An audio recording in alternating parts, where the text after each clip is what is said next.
Beloved chosen one, there is a reason your spirit feels this message before your mind can fully explain it. And that reason is simple. You are not standing in defeat. You are not lingering in some unfinished battle, hoping that one day heaven might remember your name. You are standing in the aftermath of a victory that was already written, already sealed, and already spoken over your life by the God who never loses sight of what he has chosen. The battle is won, and this is why there is a smile over you from heaven even when the earth around you still looks unsettled, even when people misunderstand your silence, even when your own heart is still learning how to rest inside the truth of what God has done. You have spent so much time thinking survival was the goal, but survival was only the evidence. The real story is that you kept walking when others expected you to collapse. You kept believing when the signs around you seemed late.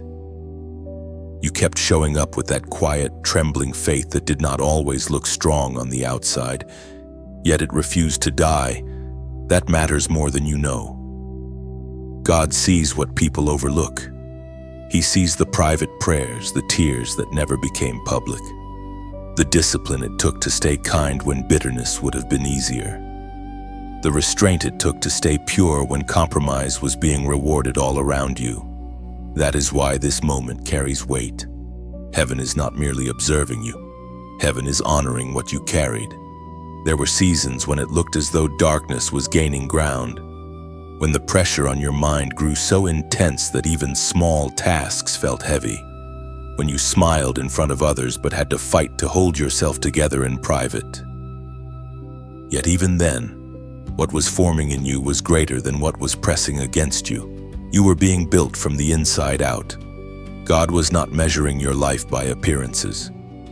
He was measuring it by endurance, by surrender, by the way you continued to choose him even when you did not receive immediate answers.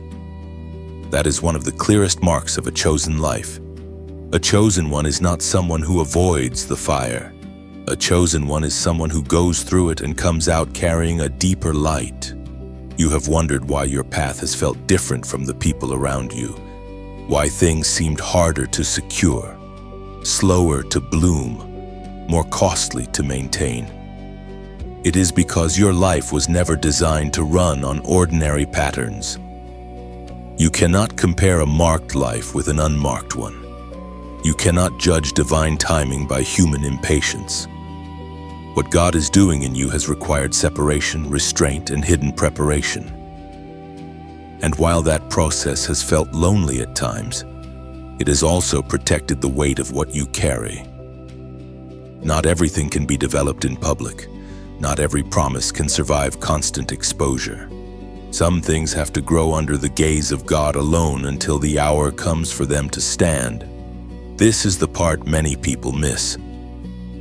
God smiles over you not because you never struggled, but because the struggle did not own you. He smiles over you not because you had perfect faith every day, but because even in your weakness you kept turning back toward him. He smiles over you because there were moments when giving up would have been understandable, and yet you still chose to stay in the process. You still chose to believe that your story was not abandoned. You still chose to guard your heart from becoming what wounded you. That is holy strength. That is the kind of strength heaven celebrates. There is also something else happening here. The battle being won does not always mean the noise ends immediately. Sometimes the victory comes first, and the visible evidence follows later.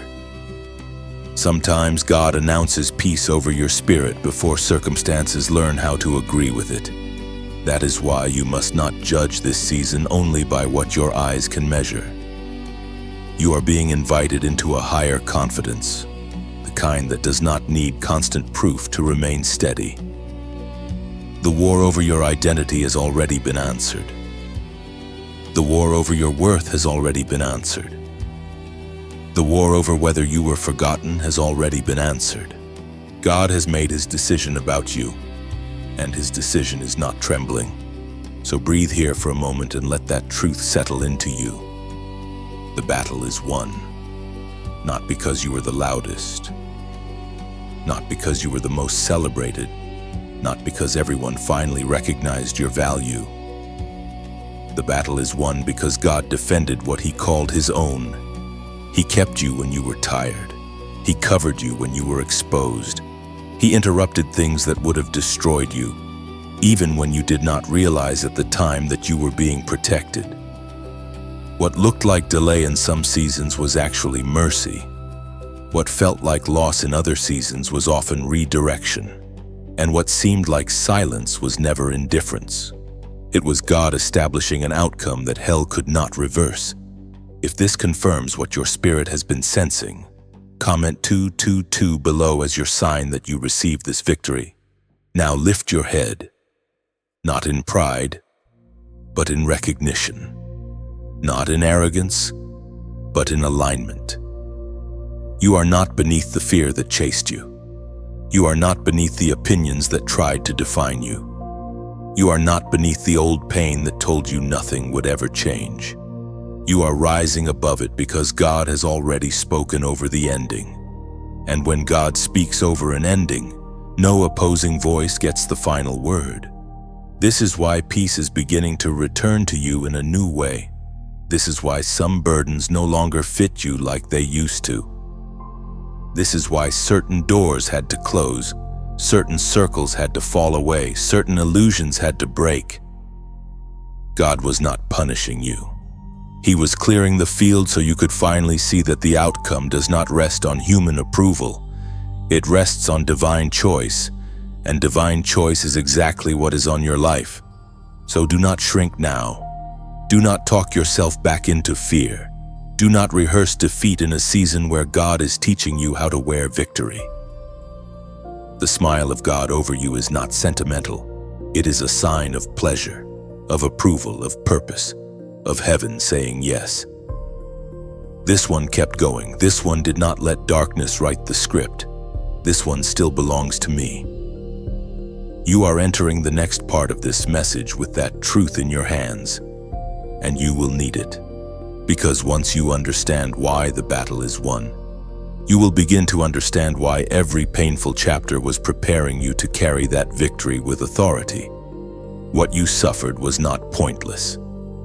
And that is the truth you need to receive now with a steady heart, because pain often tries to convince you that all it did was take from you, diminish you, delay you, and leave scars where joy once lived. But when God is involved, pain is never the end of the story. It becomes a tool in the hands of the one who knows how to turn pressure into strength, rejection into refinement, and hidden seasons into holy preparation. This is why the battle is won even before everything around you visibly changes. Because the first battlefield God addressed was the one inside you. He was building endurance where there had once been fear. He was building discernment where there had once been confusion. He was building spiritual weight where there had once been only longing. This is where David begins to walk beside your story in a way that feels honest and alive. David was chosen by God, but he was not lifted into ease the moment he was anointed. He was selected before men understood him, marked before the crowd recognized him, and loved by God before his own surroundings knew what to do with him. That matters because many chosen ones imagine that once heaven has spoken, the road should instantly become clear and open. But David shows you something deeper. Being chosen is not the same as being immediately celebrated. Sometimes the oil falls on your life while the field is still rough beneath your feet. Sometimes God names you before the world makes room for you. David knew what it meant to be overlooked. When the prophet came to anoint the future king, David was not even brought into the first line of sons. He was out in the field, carrying out a quiet assignment while others stood where they could be seen. Yet the one who was forgotten by men was not forgotten by God. You know that feeling more than you wish you did. You know what it is to keep showing up faithfully while others are noticed first. You know what it is to feel as though your value is hidden beneath ordinary work, private battles, and long stretches where no one seems to understand what you carry. But David's story reminds you that obscurity is not abandonment. Hiddenness is often where heaven does its finest shaping.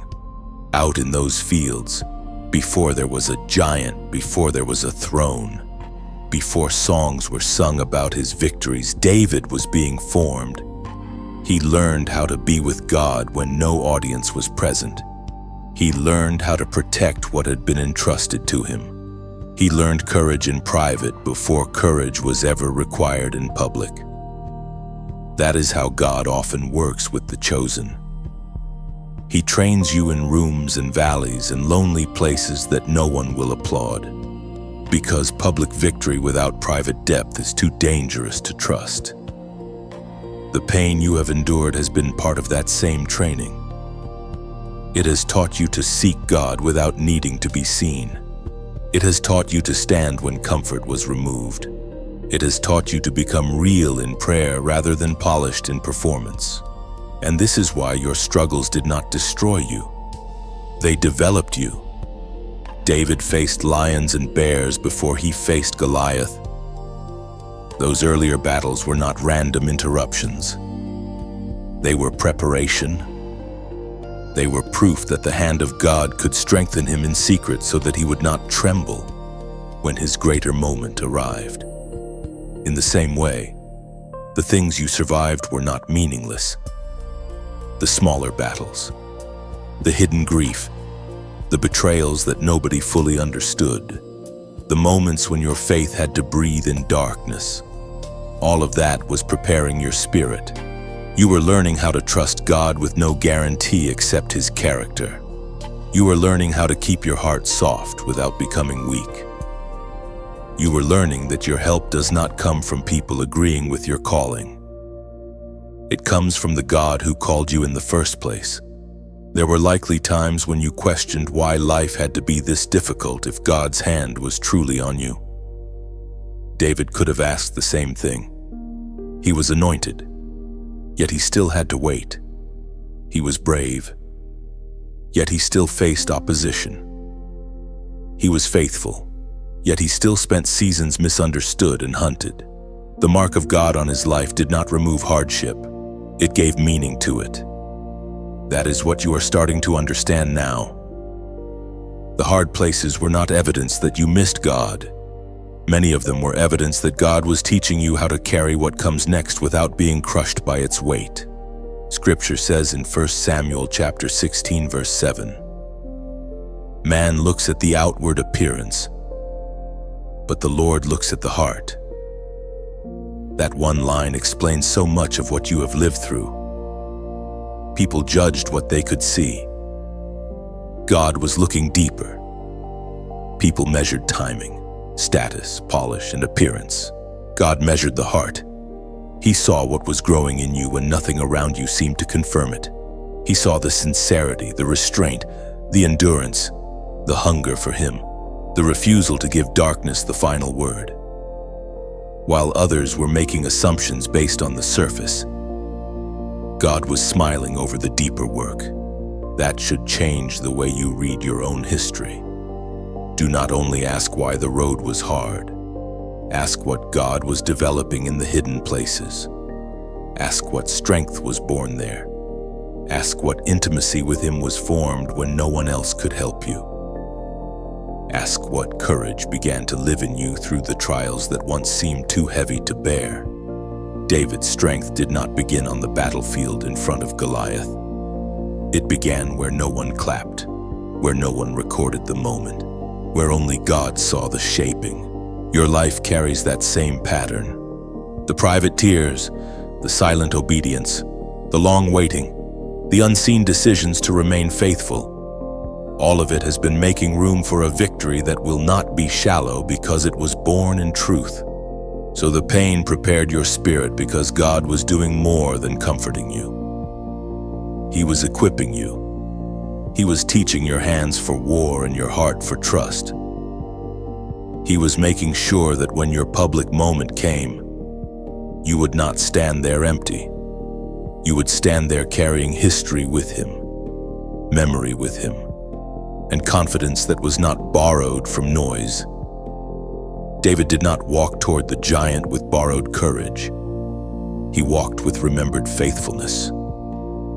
And now you are being brought into that same realization. The battle is won not only because God fights for you, but because he has already been training you through everything that tried to make you quit. That is why heaven smiles over you now. Your pain did not erase your calling. It prepared your spirit to walk in it. By now you can feel the pattern more clearly, because what once looked like random loneliness is beginning to reveal itself as something far more intentional. You did not fail to fit in because there was something broken in you.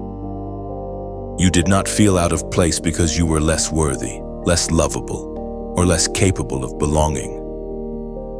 You felt different because you were being shaped for a life that could not be fully understood by spaces built on comfort, imitation, and shallow agreement. There was always something in you that could not settle for what was easy to repeat. There was always a tension inside your spirit whenever you tried to shrink yourself to match rooms that were too small for what God placed in you. That tension was not your enemy. It was often your signal. David knew that feeling long before he ever stood before a giant. He knew what it was to be near people and still somehow apart from them. Even in his own house, he was not treated as the obvious one. When the moment came that should have included him, he was left in the field. When others were being evaluated, he was still serving in obscurity. That kind of experience marks the heart. It teaches you early that being present is not the same as being seen, and being related is not always the same as being understood. Yet that separation, painful as it was, became part of the mystery of how God formed him. David was not forgotten in the field. He was being prepared there. The very place that looked like exclusion became the place of encounter, practice, worship, and courage. You have lived through a version of that yourself. You have entered spaces where your heart could not fully rest because something in you knew you were not meant to anchor your identity there. You may have tried, because all human beings want warmth, understanding, and some sense of shared ground. You may have bent yourself to make others comfortable, softened your convictions, quieted your inner knowing, dimmed your difference just enough to be accepted for a while. But every time you tried to become smaller than your calling, the fit became painful. God would not let you find permanent peace in places that required you to betray who you were becoming. That can feel cruel until you understand the mercy hidden inside it. God did not allow false belonging to satisfy you because false belonging is one of the most dangerous traps for the chosen. It feels safe for a season, but it slowly disconnects you from your assignment. It teaches you to value approval over obedience. It trains you to fear rejection more than spiritual compromise. And once that fear takes root, you start living for harmony with people instead of alignment with God. So when certain circles could not hold you, when certain friendships faded, when certain environments felt strangely heavy even though they seemed successful on the surface, it was not always because you were doing something wrong. Often it was because your spirit could sense that your future was calling you away from what could only love a version of you that remained manageable. David carried that same separation. He could play the harp in a king's court and still not belong to the spirit operating there. He could serve faithfully and still be envied by the very one he served.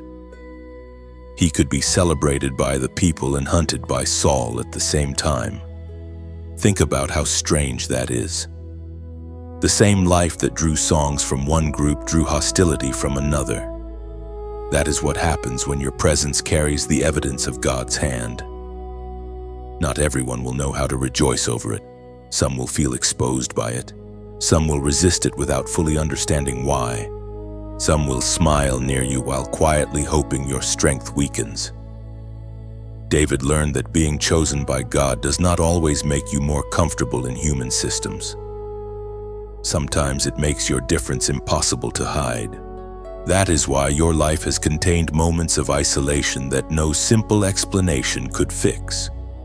You were not only being separated from the wrong people, you were also being introduced to the deeper company of God. In loneliness, your hearing changed. In disappointment, your discernment sharpened. In seasons where nobody fully understood the language of your heart, heaven taught you how to rest in a voice higher than public opinion. This is one of the hidden gifts of not fitting in. It pushes you to build your identity where it cannot be voted on. It frees you from the exhausting work of trying to be everything to everyone. It teaches you that peace is not found in universal acceptance. Peace is found in knowing who holds your name. Scripture says in Psalm chapter 23, verse 4, "Even though I walk through the valley of the shadow of death, I will fear no evil, for you are with me." David did not write those words as someone untouched by isolation. He wrote them as someone who had learned that God's presence could meet him in places where human companionship fell short. That is the secret many never discover. When God becomes your deepest place of belonging, rejection loses much of its power. Loneliness still hurts, but it no longer defines you. Exclusion still stings, but it no longer determines your worth. So now you can look back with different eyes. The reason you never fit everywhere was not because your life was meant to be fragmented. It was because your spirit was being preserved. God was teaching you not to root yourself in places that could not sustain your calling. He was protecting the sound of your inner yes. He was keeping your hunger alive. And He was making sure that when your true place opened, you would enter it as someone who already knew how to stand with Him. If this message is strengthening you, let it travel farther. A quiet like, a thoughtful share. And your subscription to this channel help this word reach another heart that may be carrying the same hidden battle. And if you feel led to support more deeply, there is also a donation link in the description. There is nothing accidental about the way your path has unfolded. The field was not a punishment for David. It was a preparation ground. In the same way, the places where you felt unseen were often the places where your spirit learned the most important truths. You learned that your worth does not increase when others approve of you. You learned that silence can still be sacred. You learned that being set apart is not the same as being cast aside. And now, instead of grieving every place that could not hold you, you are beginning to see that some doors closed because God refused to let your destiny be shaped by rooms that only welcomed masks. That realization changes everything. It means your difference is not a flaw to hide. It is a sign to honor. It means the ache of not fitting in was often the evidence that your soul remembered something higher. And it means the God who smiled over David in the field has been smiling over you in every hidden place where you kept becoming who He called you to be. You are now standing at the point where the hidden pattern becomes impossible to ignore, because the battle that looked overwhelming from the outside was never as uncertain as it felt while you were living through it. What terrified other people did not terrify God. What looked impossible in human eyes was never beyond His reach. And this is why you must begin to see your life through a different lens. The victory did not begin when the crowd finally noticed. It did not begin when the obstacle fell. It did not begin when the evidence became visible. It began the moment God decided that what was coming against you would not be allowed to have the final word. David understood this long before anyone else around him did. When he stepped onto the scene where Goliath was speaking fear into an entire army, he did not arrive with the same vision everyone else carried. The soldiers saw a giant, Saul saw a threat. The people heard the taunts and felt their courage drain day after day. But David saw something else. He saw a battle that had already been judged from heaven's side. He saw an enemy that was large in appearance but small in authority before the living God. That difference in vision is everything. The one who knows God does not measure conflict the same way the fearful do. The chosen one does not deny the size of the challenge, but sees beyond it to the greater reality of who stands with them. You have had your own Goliath moments, even if they wore different names. Some of them came as fear that kept returning no matter how many times you thought you had finally overcome it. Some came as people whose words tried to reduce your confidence and make you doubt what God had already placed within you. Some came as delays that seemed to mock your prayers, or problems that stood in your path so long that they began to look permanent. And because they remained visible, because they were loud, because they seemed stronger than your current strength, there were seasons when your heart felt worn down by the sheer repetition of the conflict. But the truth has not changed. The battle was never truly in the hands of what opposed you. It was always under the eye of God. This is what David knew in that valley. He had already seen God deliver him in secret places. He had already learned that heaven's power is not measured by human size, human weapons, or human approval. So when the public battle arrived, he was not trying to invent courage on the spot. He was drawing from remembered faithfulness. He was walking into visible conflict with invisible history. That is why he could stand where trained men trembled. His confidence did not come from appearance. It came from relationship. He had learned in private that God does not abandon what belongs to him. The same is true for you. The reason you are still standing is not only that you are resilient by nature, it is that you have been carried, strengthened, corrected, and upheld by a hand greater than your own. In the moments when you thought you were barely holding on, heaven was already holding you more firmly than you knew. In the seasons where your mind could only see the size of the problem, God was already preparing the answer. In the days when the voice of fear sounded convincing, the verdict of heaven had not changed. You were never left to face the giant alone. What makes this truth difficult to accept at first is that visible struggle can continue for a while even after spiritual victory has been secured. The giant still stood there speaking before he fell. The army still heard the threats before the stone was released. The valley still looked dangerous before history turned. That is often how your life feels in certain seasons. God has already determined the outcome, but your eyes are still watching the last movements of resistance. This is where faith becomes more than a beautiful idea. It becomes the ability to remain aligned with heaven's decision while the earth is still catching up. Scripture says in 1 Samuel chapter 17, verse 47, "The battle is the Lord's." David did not speak those words as a slogan. He spoke them as a revelation. He knew that the central truth of the conflict was not his own skill, not the enemy's size, not the crowd's opinion, and not the king's resources. The central truth was ownership. The battle belonged to God. Once that truth becomes real in you, panic begins to lose its throne. Fear does not disappear all at once, but it no longer gets to define what is possible. You begin to understand that what confronts you may still be loud, but it is no longer ultimate. This is why heaven smiles over you even while some unfinished things still remain in view. God is not smiling because he ignores the battle. He is smiling because he knows the end from the beginning. He smiles because what tried to crush you has already exceeded its authority.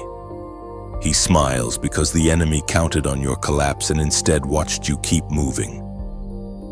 He smiles because every time darkness tried to convince you that your story would end in defeat, Your life continued to testify that another power was at work. And notice something important in David's story. He did not wear Saul's armor.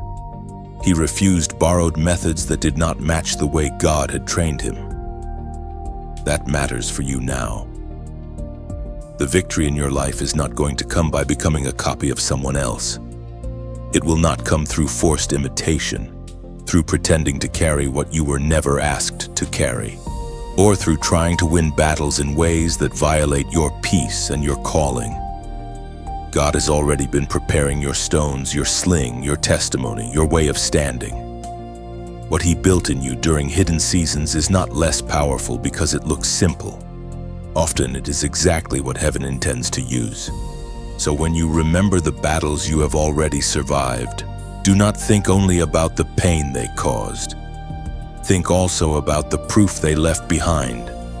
They proved that intimidation is not invincible. They proved that what shouts is not always what rules. They proved that your help does not depend on external advantage. They proved that when God has marked a life, opposition can delay some things, wound some things, and exhaust some moments. But it cannot seize the final outcome. You are being taught to see as David saw, to stand where others shrink back, to hear threats without surrendering your spirit, and to understand that the invisible battle has already been won before the visible one finishes unfolding. That changes the way you breathe. It changes the way you pray. It changes the way you walk into the next day. You are no longer begging for a future God is unsure about.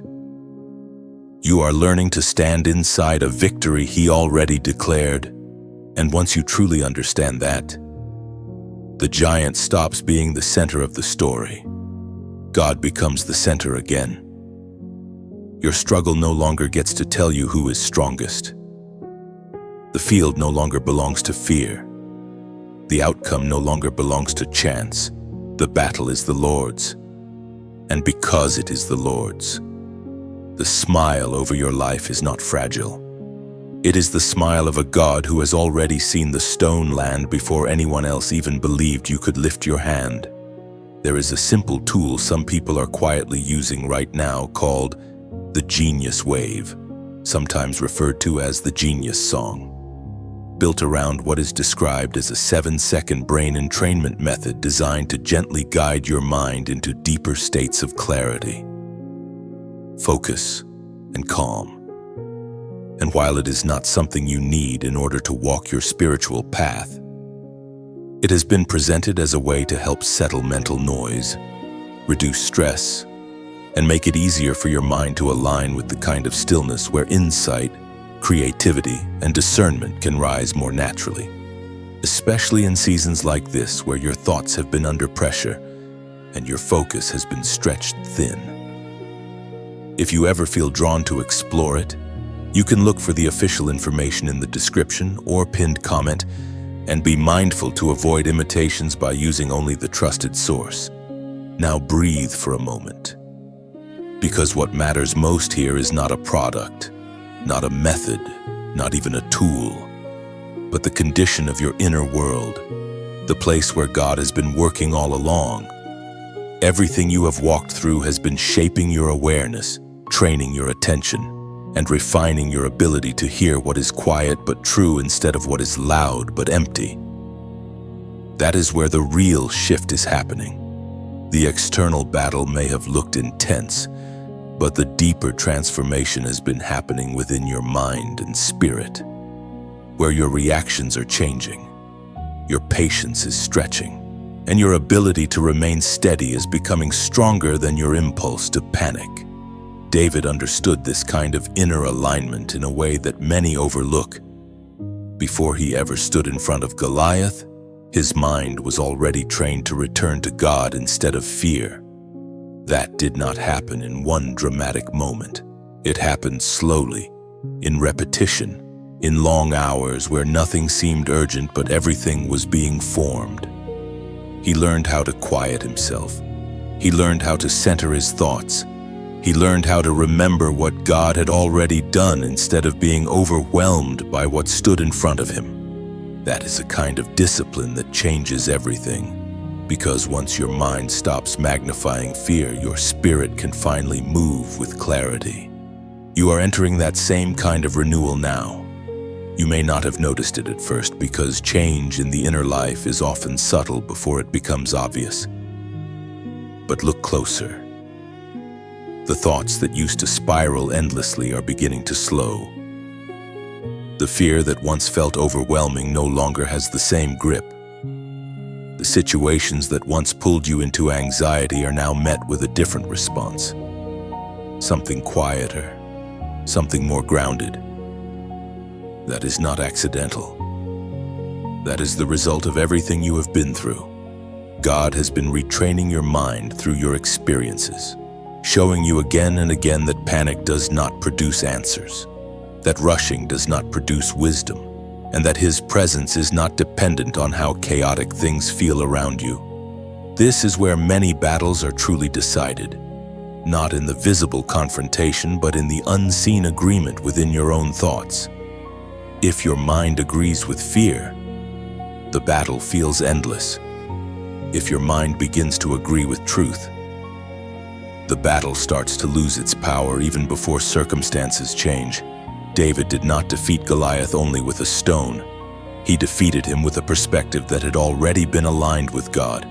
He refused to let the voice of intimidation become the loudest voice inside him. And because of that, his actions followed his alignment. You are learning to do the same. You are learning that not every thought deserves your agreement. You are learning that not every fear deserves your attention. You are learning that your mind is not meant to be a battlefield where anything can enter and take control. It is meant to be a place that is guarded, directed, and gradually transformed. That is why this season has required you to slow down at times, to step back, to become more aware of what you are allowing to shape your inner world. God has not been trying to make your life smaller. He has been making your foundation stronger. And something else is becoming clear now. The peace you are beginning to feel is not fragile. It is not dependent on everything going perfectly. It is being built in the middle of imperfection, which means it can last. That is the kind of peace David carried, even when he was pursued, even when circumstances were unstable. There was something inside him that remained anchored. That anchor was not found in outcomes. It was found in relationship. He knew who God was to him, and that knowledge became stronger than whatever tried to threaten him. This is why the battle is already won at a deeper level. Because the version of you that would have been destroyed by this season no longer exists. You have changed. Your thinking has shifted. Your reactions have matured. Your spirit has grown steadier. And because of that, the same challenges that once felt overwhelming no longer hold the same authority over you. They may still appear, but they do not control you in the same way. So do not underestimate what has happened within you. This is not a small adjustment. This is a transformation. The way you think, the way you process, the way you return to stillness instead of chaos. All of it is evidence that God has been actively working in your life even when you could not see immediate results. And now that inner work is beginning to surface as quiet confidence, as clarity, as the ability to move forward without needing constant reassurance. David did not step into victory as someone who was still internally divided. He stepped forward as someone who had already settled the question of who he trusted. And now you are stepping into that same place. The noise is losing its hold. The fear is losing its authority. The confusion is giving way to clarity. Not because everything outside has changed yet, but because something inside you already has. And that is how you know the battle is won. Not only because the outcome is secured in God, but because you have become someone who can walk in that outcome without being shaken. There comes a moment in every chosen life when darkness realizes it can no longer keep you where it first found you. And that moment is not always loud at the start. It does not always arrive with thunder, with immediate celebration, or with visible signs that everyone around you can recognize. Sometimes it begins quietly, with a shift inside you so deep and so final that the forces which once relied on your confusion, your fear, your hesitation, and your exhaustion suddenly discover they no longer have the same access. Something has changed. You still look like yourself on the outside, but your spirit is no longer standing in the old place. The same pressure comes, but it meets a different you. The same intimidation speaks, but it no longer reaches as deeply. The same traps are laid, but your feet no longer move toward them in the same way. That is the moment darkness begins to understand it is losing you. David knew that moment in more than one season of his life. People often think only of the giant falling, but the deeper turning point came later, in the long and painful years when Saul pursued him. This was not the kind of battle that ended in a single dramatic afternoon.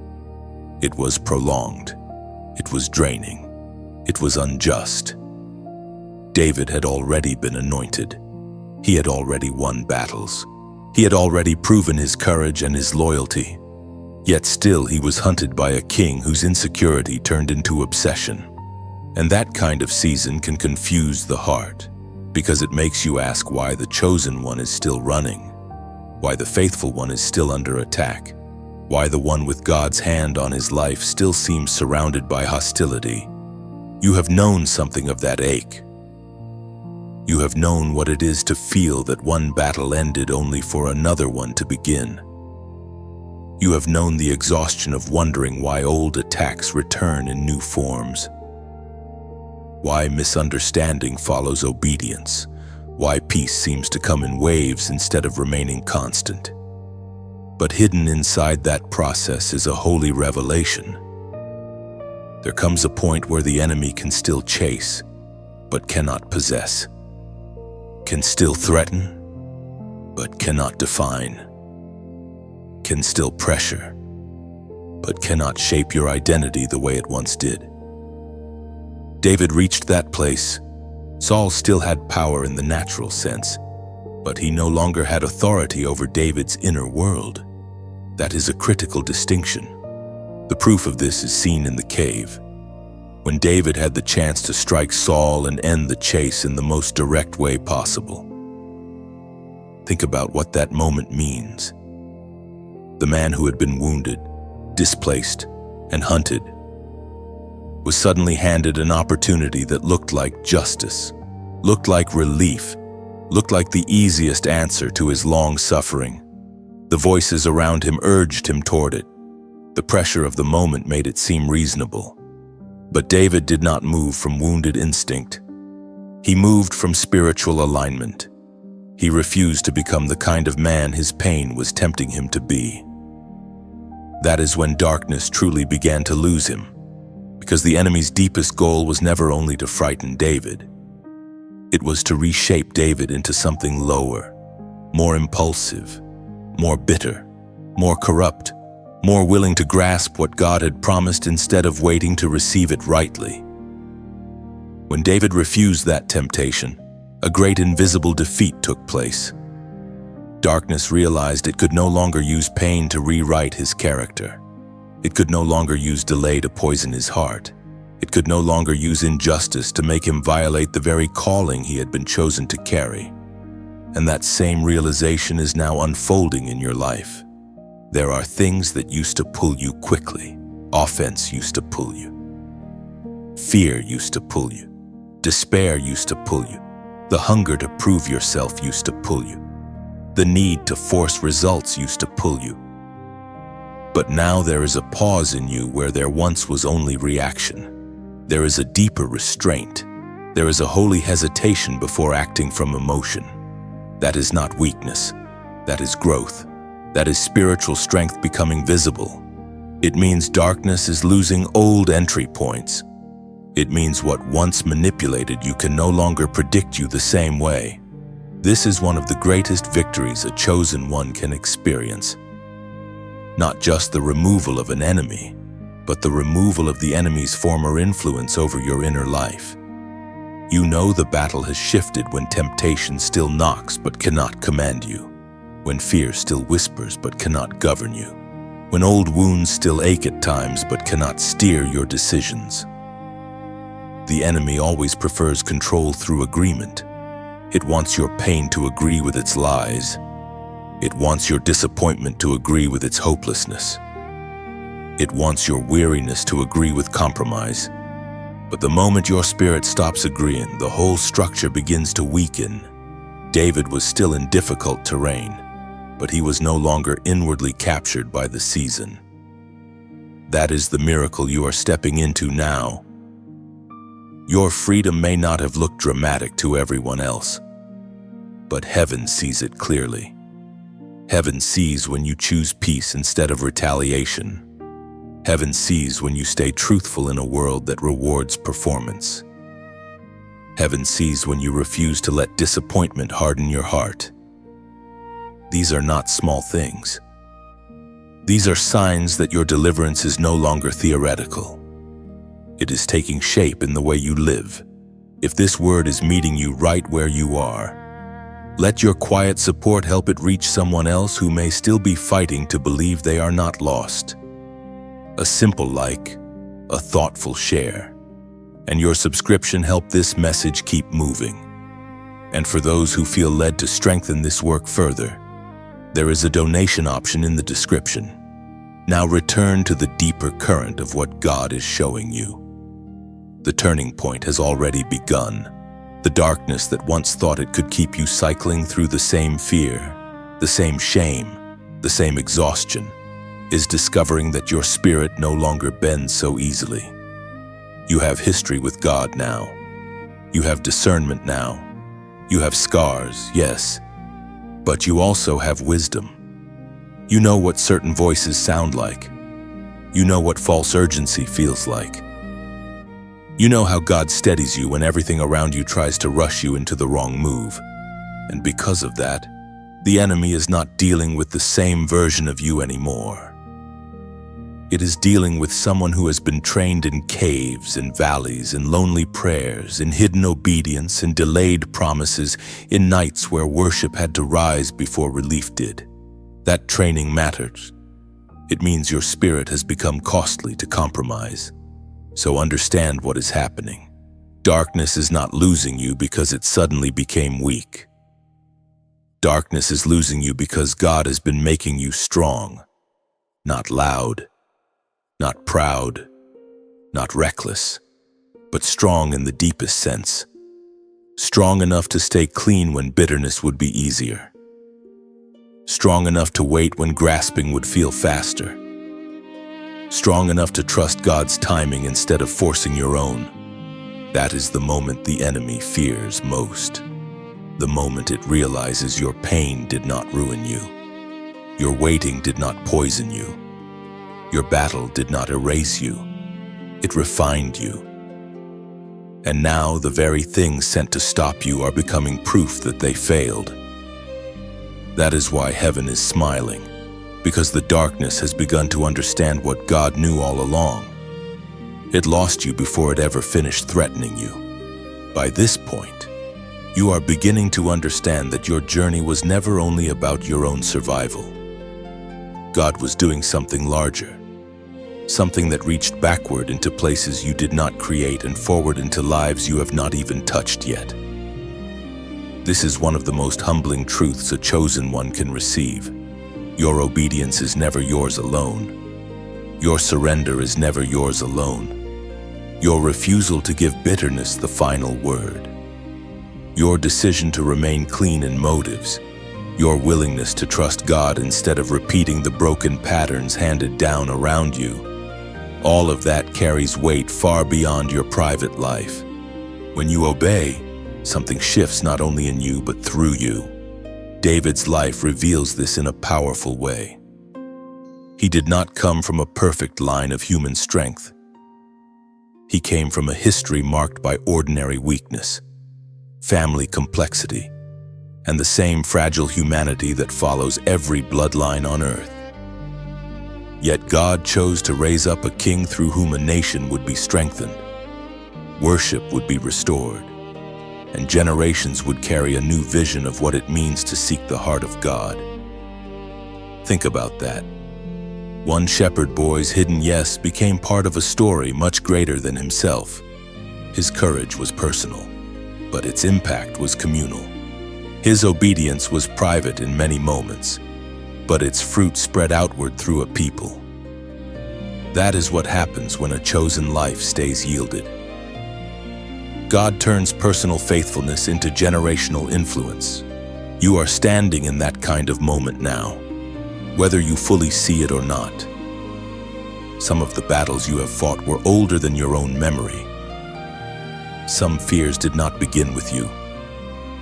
Some habits of anxiety, silence, people-pleasing, distrust, emotional hiding, or spiritual inconsistency were patterns you inherited simply by growing up in environments where brokenness was normal.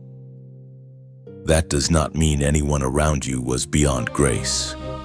It simply means that pain often travels through families until someone becomes aware enough, surrendered enough, and brave enough to stop carrying it forward. That is where your obedience becomes holy warfare. Every time you choose truth over the lie, peace over chaos, forgiveness over poison, and waiting over manipulation, something old begins to lose its future. David had many opportunities to repeat the broken logic of power. He could have become another Saul. He could have ruled from insecurity, protected himself through control, and answered threat with domination. The pain he experienced could have easily trained him to lead from suspicion.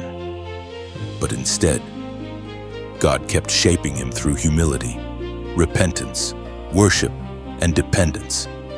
Was David perfect? No. His life shows moments of deep failure as well as deep devotion. But even in his failures, one thing kept separating him from the patterns that ruin generations. He returned to God. He did not make peace with his own corruption. He did not build a throne on denial. He allowed conviction to break him open and bring him back. That returning mattered, because generational healing does not require perfection. It requires honesty before God. That is an important truth for you. Breaking chains does not mean you have never stumbled. It means you stop making darkness feel at home. It means you refuse to call bondage normal. It means that when God shines light on what must change, you agree with him even when the process is painful. That agreement is powerful. It closes doors that were once left open. It interrupts patterns that once seemed unavoidable. It teaches those who come after you that healing is possible, that truth can be chosen, that gentleness can survive hardship, that strength does not have to look like hardness. There are people connected to your life who may never fully know what your obedience cost you. They may see your calm but not the battles you fought to obtain it. They may receive the fruit of your wisdom without realizing how many nights you spent learning to trust God instead of collapsing into despair. They may live in a peace you helped create simply because you decided the pain would stop moving forward through you. That is one of the quiet glories of a yielded life. Sometimes your greatest victories are not the ones that make noise around you. They are the ones that change the atmosphere for those who come after you. Scripture says in Psalm chapter 78, verse 72, "And David shepherded them with integrity of heart. With skillful hands he led them." Notice the order there. Integrity of heart comes before skillful hands.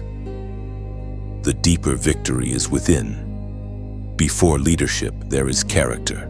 Before influence, there is inner truth. Before generational blessing can flow outward, something must be made whole in the heart. This is why God has spent so much time working on you where no one else could see. He was not delaying your life. He was making sure your hands would not outrun your heart. That work is breaking more than you realize. It is breaking the assumption that love must always be mixed with fear. It is breaking the idea that strength requires emotional distance. It is breaking the lie that pressure must be answered with panic. It is breaking inherited agreements with shame, secrecy, and spiritual passivity. You may still be healing in some areas, but the direction has already changed. The old pattern is no longer moving through you untouched. God has interrupted it, and because He has interrupted it, your life is becoming a living answer to prayers that may have been whispered long before you were born. Sometimes the one who breaks the chain is also the one who felt the weight of it most intensely. That is why your road has often felt heavier than expected. You are not only carrying your own tests, you are standing at a point of spiritual interruption. Heaven trusted you with a battle whose victory would echo beyond your own story. David's obedience changed the tone of a kingdom. His worship shaped generations. His return to God after failure taught the power of repentance. His courage on battlefields gave language to the faith of a people. And in your own way, your obedience is doing something similar. Maybe not before nations, maybe not on a public throne, but in the spiritual geography assigned to your life, in your home, in your relationships, in your future decisions, in the emotional climate you create, in the truth you now embody, and old chains are breaking. So do not measure your progress only by visible achievements. Measure it also by what no longer rules you. Measure it by the peace that is replacing chaos. Measure it by the way your reactions are changing. Measure it by the freedom others feel in your presence. Measure it by the fact that you can now recognize patterns that once controlled you without question. These are signs that the chain is weakening, that the future is being rewritten, that your obedience is carrying more than personal blessing. Heaven smiles over this kind of faithfulness because it reflects the heart of God Himself. He is a God who restores, who heals, who visits broken lines with mercy and calls forth new beginnings where people expected repetition. Your yes has become part of that restoring work. Your obedience has not only protected you, it has opened a different road for those connected to you. And that is why this battle matters so much. It was never just about getting you through. It was about making you into a turning point. Now you are coming into the part of the journey where endurance begins to look different. Because what once felt like bare survival is turning into visible authority. Not loud authority, not the kind that needs to announce itself in every room, but the kind that carries weight because it has been tested. This is why God is smiling over you now. Not simply because you made it through difficult days, but because of who you are becoming on the other side of them. There is a steadiness in you that was not there before. There is a discernment in you that was born through pressure. There is a peace in you that has been fought for, prayed for, and refined through seasons that could have easily made you cynical. Heaven sees that change clearly. David came into that kind of maturity over time. He was not smiling because every struggle vanished overnight. He was not standing in some shallow happiness built on easy circumstances. He had known caves, betrayal, threat, and long waiting. He had known what it felt like to be chosen and still pursued, anointed and still tested, faithful and still misunderstood. Yet there came a point when the shape of his life itself became evidence that God's hand had not only protected him, but formed him. His victories were no longer just moments. They were becoming character. His trust in God was no longer just the fire of youth. It was becoming the settled posture of a heart that had walked with God through enough darkness to know that the light would not fail. That is what heaven is rejoicing over in you. God is not only pleased with your outcome, He is pleased with your response. He is pleased with the way you kept returning to Him when your emotions were not always stable. He is pleased with the way you learned to wait without completely surrendering to despair. He is pleased with the way you resisted becoming hard in places where life gave you every excuse to shut down. This kind of growth is precious in the sight of God because it reflects trust that has cost something. Cheap faith speaks beautifully when nothing is threatened. Mature faith is quieter, deeper, and far more beautiful because it has been carried through fire. There were times when you probably felt that heaven was silent toward you. But silence does not mean indifference. Often it means God is doing a deeper work than words alone could accomplish. David knew this. There were long stretches of his life where the promise over him was real, yet the path toward it remained painful and uncertain. Still, God never withdrew His smile. God's pleasure was not based on whether David looked successful in the eyes of men on any given day. It was based on the heart that kept seeking Him. That is an important truth for you now. God's smile over you is not postponed until your life looks polished. It is present now, in the middle of growth, because He sees the sincerity of what has been formed in secret. And when you begin to believe that, something beautiful happens. You stop living as though you are trying to earn heaven's affection. You start living from it. You stop striving to prove what God has already spoken. You start walking in quiet agreement with His view of you. That does not make you passive. It makes you grounded. It gives your steps a different quality. The fear of rejection begins to loosen. The hunger for constant validation begins to weaken. The old pressure to compare your timing with everyone else's starts to fade. Why? Because when you know God is smiling over you, you no longer need every human face to do the same. This is where David's inner world becomes especially important. He learned to draw strength from God's nearness, not from the stability of his surroundings. That is why he could worship in caves, write songs in the wilderness, and still speak with confidence even when his future was not fully visible. His peace did not come from having all the answers. It came from knowing the character of the one who held him. That same invitation is being extended to you now. You are being called into a deeper kind of confidence, one that is not built on perfect conditions but on a settled awareness that God has not changed His mind about you. Scripture says in Psalm chapter 5, verse 12, "Surely, Lord, you bless the righteous. You surround them with your favor as with a shield." Notice the tenderness and strength in that image. Favor is not presented as decoration. It is presented as protection. It surrounds, it shields, it covers. That means God's smile over you is not a distant emotion.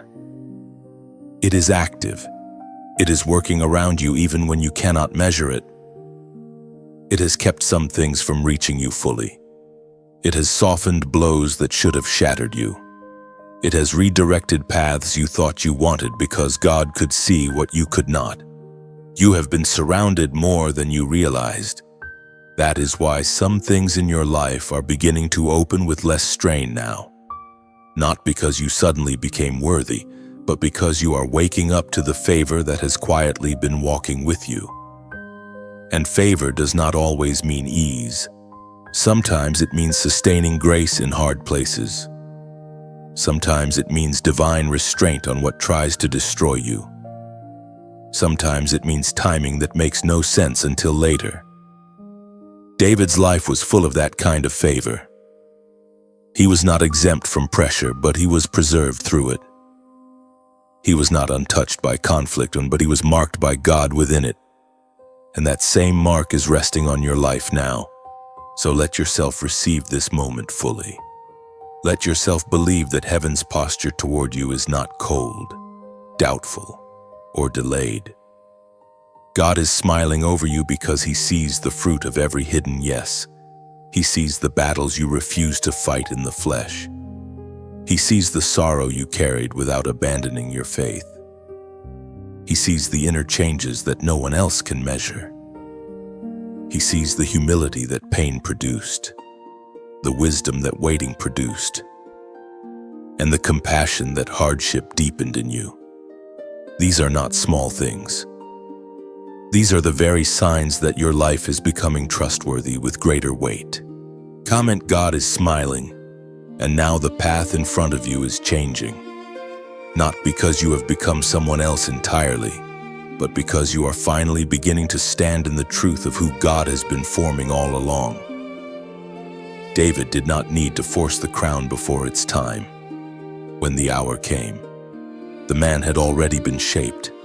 In the same way, you are not being asked to force your next season. You are being asked to receive it with the confidence of someone who knows that divine favor is already at work. That is why God's smile matters so much. It tells you that heaven is not watching your life with disappointment. Heaven is watching with delight, with approval, with the joy of a father who sees that the battle did not break his chosen one. It revealed them. And now, because that smile is over you, you can move forward not as someone begging to be accepted, but as someone already blessed, already covered, already seen. What comes next in your life cannot be carried with the same hesitation that marked some of your earlier seasons. Because God is not only bringing you out of battles now, He is bringing you into authority. That is a different kind of calling. Survival taught you how to endure, but authority will require you to stand. Waiting taught you how to trust, but authority will require you to act. Hiddenness taught you how to hear God in quiet places, but authority will require you to keep hearing Him while responsibility increases around you. This is why everything you have gone through matters so much. None of it was wasted. The caves, the valleys, the delays, the misunderstandings, the private tears, the long prayers, all of it has been shaping the kind of person who can carry influence without being consumed by it.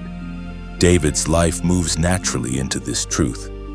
There came a point when he was no longer only the shepherd in the field, no longer only the young warrior facing impossible odds, no longer only the fugitive learning obedience in caves. There came a point when he had to step into the place God had always been preparing him for. He had to govern. He had to lead. He had to make decisions that affected more than his own future. This is where many people misunderstand authority. They think it is mainly about elevation, visibility, or status. But in God's pattern, authority is stewardship. It is the ability to carry weight in a way that protects, guides, and reflects His heart. It is not merely being above others. It is being responsible before God. That is why your preparation has been so deep. God was not only trying to get you through hardship, He was trying to build in you the inner structure required for what comes next. A person without inner healing can misuse authority. A person without humility can turn influence into self-worship. A person without surrender can mistake personal desire for divine direction. But God has been working carefully in you so that your next season will not rest on noise or ego. It will rest on character. It will rest on discernment. It will rest on a tested relationship with Him. That is what makes your authority real. You are already beginning to feel this change. There are moments now when you recognize that your words carry more weight than they used to. Your presence affects atmospheres more quickly than before. Your peace calms people. Your discernment notices what others miss. Your prayers are no longer coming only from desperation. They are beginning to come from alignment. You are praying with a different steadiness because you have seen enough of God's faithfulness to stop treating every obstacle as though it is the end. This is one of the first signs that authority is awakening. You are no longer standing before life as someone who only reacts. You are beginning to respond from a deeper place. David learned this through every stage of his story. In the field, he learned intimacy. Before Goliath, he learned courage. In Saul's pursuit, he learned restraint. In grief, he learned honesty. In failure, he learned repentance. In leadership, he learned responsibility. Each season gave him something the next season would require. That is exactly how God has been shaping you. The things you thought were isolated lessons were actually connected training. The patience you learned in waiting will be needed when your responsibilities increase. The emotional control you learned through pain will be needed when other people depend on your steadiness. The discernment you gain through disappointment will be needed when not every opportunity in front of you is truly from God. This is why you must not speak lightly about yourself anymore. You must not keep using the language of defeat when God is teaching you how to walk in authority. Humility is holy, but self-denial is not the same as false diminishment.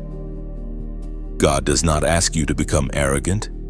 He asks you to agree with what He has formed. He asks you to stop reducing yourself to the memory of earlier wounds. He asks you to stop calling yourself weak in places where He has already made you strong. He asks you to stop living as though you are still trapped in chapters that He has already brought you through. Scripture says in Psalm chapter 18, verse 34, "He trains my hands for battle, my arms can bend a bow of bronze." David understood that strength was not self-created. It was trained into him by God. Notice the language. He trains on, that means process, and that means repetition, that means intentional development. David did not wake up one morning carrying authority without preparation. God trained his hands. In the same way, your strength has been formed through process. Your current capacity did not appear out of nowhere. God has been training your mind, your heart, your responses, your endurance, your spiritual sight. What once felt like too much was often training. What once felt like delay was often development. What once felt like being overlooked was often protection until the right hour. Now the right hour is drawing closer, and that means your posture must change. You cannot enter a new assignment while still constantly looking backward for permission to move. You cannot carry authority while still internally bowing to old fears. You cannot lead in the way God intends if you remain emotionally chained to the voices that misunderstood you in earlier seasons. David could not stay in the field forever. He could not remain in the cave forever. Even the wilderness had an ending. At some point, what had been forming in secret had to become visible in service. That is where you are moving now. Not toward self-importance, but toward holy usefulness. Not toward striving, but toward clear obedience. Not toward performance, but toward function. God is bringing you into a place where what He put in you will begin to serve others more fully. Your wisdom will help someone. Your peace will steady someone. Your testimony will free someone. Your discernment will protect something. Your prayers will cover more than your own needs. That is how authority works in the kingdom of God. It becomes a channel, not a trophy. And because of that, you must treasure the way God has trained you. Do not despise the slow lessons now. Do not resent the seasons that built your depth. Do not wish away the parts of your story that taught you dependence on Him. David's authority was beautiful because it was not shallow. It had history with God behind it. And that is what gives your next season its weight as well. You are not stepping forward empty. You are stepping forward with memory, with scars that taught wisdom, with prayers that taught surrender, with battles that taught perspective. So as this part of the journey unfolds, understand what is happening. God is not merely rescuing you from what hurt you. He is establishing you for what He assigned to you. The battle is won. Yes, but the victory is not meant to remain abstract. It is meant to become embodied in the way you stand, speak, decide, and serve. That is why heaven has been smiling over you all along. God has not only seen your endurance, He has seen your becoming. He has seen a shepherd learning the weight of a crown long before anyone else knew it was coming. And now, just as He did with David, He is bringing you into a level of authority that has been prepared through every hidden chapter of your life. And now you arrive at the threshold of what comes next. Not as the same person who first entered this message, not as someone still asking whether the battle can be won, but as someone who has begun to understand that the victory was never hanging by a thread. God was never uncertain about you. Heaven was never confused about your assignment. The smile over your life was not delayed until perfection. It was present in the field, present in the valley, present in the cave, present in the waiting, present in the tears, present in the hidden places where your faith had to survive without applause. That is why you can step into this next assignment without fear ruling your spirit. You are not walking towards something fragile. You are walking towards something prepared. David's life shows you this final truth with great clarity. The same God who saw him in the field, strengthened him before the giant, preserved him in the wilderness, and shaped him through every difficult season did not stop at survival. God brought David into purpose. He brought him into the work that his hidden years had prepared him to carry. And when that hour came, the story was not really about a shepherd boy becoming important. It was about a chosen servant becoming available. That is what your next season is asking of you. Not performance, not self-promotion, not anxious striving. Availability, a yielded heart, a willing spirit. A steady yes. There are people whose lives will be touched because you chose not to quit. There are doors that will open because you kept your heart soft when pain tried to harden it. There are moments of healing, direction, comfort, and clarity that will flow through your life because God can trust what He built in you through suffering. That is the beauty of this next assignment. It is not only about what you receive, it is about what can now move through you. The peace you fought for becomes peace you carry into rooms. The wisdom you learned through waiting becomes wisdom that guides others. The discernment born in your battles becomes protection for someone who has not yet learned how to see clearly. This is why you must not return to the old language of fear. Do not call yourself forgotten when God is positioning you. Do not call yourself late when God is timing you. Do not call yourself weak when God has already shown you the strength He formed in hidden places. David could not step into kingship while still seeing himself only as the overlooked son in the field. He had to remember the field, yes, but he could not remain defined by it. In the same way, you can honor the chapters that formed you without living beneath them. You can remember the tears without returning to the hopelessness that once accompanied them. You can acknowledge the battle without surrendering your identity back to survival mode. Your next assignment will require clear eyes, not because everything ahead will be easy, but because what is ahead will matter. And when something matters, distraction becomes expensive, comparison becomes dangerous, doubt becomes a thief. So God is calling you to walk with greater focus now. Protect your peace. Guard your mind. Stay close to His voice. Do not let the noise of other people's timelines pull you out of your own obedience. What God is doing through you will not look exactly like what He is doing through someone else. And that is not a flaw. That is design. David's path did not look like Saul's, did not look like his brothers, did not look like anyone else's. God wrote it with intentionality. He is doing the same with yours.